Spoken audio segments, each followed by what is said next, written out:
All right, so we can see in here we have the half moon in there. We have the gear that turns. This is on the bottom side there, and this was all frozen. And on this outside here, this ring, this is what actually was frozen. So if we turn that here, can you turn that for me a little bit without pushing it up? When we turn that, you'll see the whole ring turns there. That whole ring turns, and that's what was stuck and causing it wouldn't do that. So we've taken it apart. We used some PV blaster. We took it all apart. Now we're putting it back together. There is a pin right here on there that has to go into that half moon there. See if DJ, I got it in the half moon. Let's see if he can get it in the half moon. It's not real easy. It's the first time I actually got it in the teeth. There you go. And then we got to line it up. That we knew that this here goes the same way with that, so we wanted to make sure that was right. You might have to turn it a little bit to get it to go right. Or we turned it some, might have got it out of swing. Yeah, we did. And again, this isn't, it was kind of a pain to do it. Do you need me to do it? Well, we had to get it here. I think that These moon don't needs to mind. go that way some. Yeah, this one like. And there is a key in this little piece here too that we want to make sure that's down in there. There we go, right there. There should be That line should be up about there. where it is. And we'll get that key in there, and this is what was causing us not to blow. This was what was causing us to blow a fuse. It was blowing a fuse, you know, on the other side because this here was not working right. Again, we want to tighten these up. We don't want to get Hercules on them and break them off. They're not, especially if we're using a 3/8 ratchet. We probably should be using a 1/4" ratchet. Probably should be using a torque wrench on something like this. I don't know what their torques do, but we just want to make sure we're going to get it back together here, and then we will make sure it turns so that way it's turning still, because it wouldn't turn before, and that was our problem. Who would have thought that? Now, Just tighten them up a little bit. did they have an offset like right there? I don't remember that being offset, but it's flush everywhere else. So it must be. I know it was pointed up, the only thing I know there. And then tighten them up and we'll see if it still turns.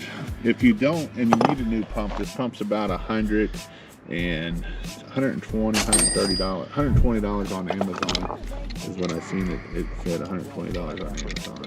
So looks like it's turning.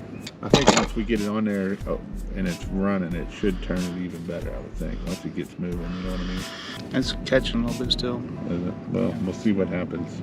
I'm pretty sure it was stuck in that one piece is why it was turning. Because it wouldn't even do this before. All right, so next we need to get our filter back on there, and then we need to put that on there. They both point the same way. And all you got to do, if you do need one, you can look at the part number here on the top, and then just put that in Amazon, and it'll pull right up right what you need. And we'll put it all back together, and we're gonna see if it's gonna work. We hope it works. We don't know.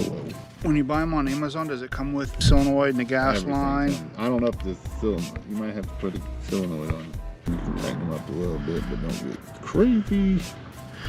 Well, plus, we don't have a good gasket because this isn't the right Allen, I don't think. But all right, let's put it back on. Got diesel fuel all over. As DJ's putting this back on, I'll tell you a little joke here that I learned when I was in, so it's an old joke. You might want to put it on there first and then put those lines on, to be honest, it'll be easier. And this kid was talking, they're down on the ground here, was talking and he wanted to be a diesel mechanic. And somebody was like, why you want to be a diesel mechanic? Because he was like, because I want to be a diesel mechanic. And the kid was like, well, why you want to be a diesel mechanic? Because Bob told me that you take a pair of underwears and you stick them on your head and you say, yep, diesel fit. I'll go back to mechanic in here. This can be a little tricky to get it in there. Where it even goes. It just goes in there, and then you'll put the holes wherever the screws will line up, because you ain't got to line up nothing right now. And then the next thing we'll want to do is wherever that black tube is, where the tube is. Oh, right here it is. We'll want to put this in there next. The red side goes to the fuel pump. The black side goes to there. So we'll want to put that in there next. The hook onto there, and then we can line up our blower motor when we come into that. I know DJ's big old arms are in the way, but he's getting it. That wasn't this one, was it? What was the bigger one? I think it was the bigger one. Put a little hair around it, finish. Whoever did it before didn't put it tight in the first place. So next thing is we want to do is shove this through the hole here, the big hole, and put that where it'll go onto that thing. You know what I'm talking about? And you'll see it kind of, I don't know if I'll be able to get it through there, but basically I'll show my camera down in there. It goes down in through there, and then we'll drop it and lose it. Good job. The red goes that way. Towards me? Nope, the red goes toward the pump. Go ahead and stick it on the pumper. There it goes. Alright, and then we can slide that in there.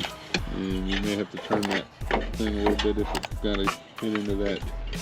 We want to make sure that it goes over in that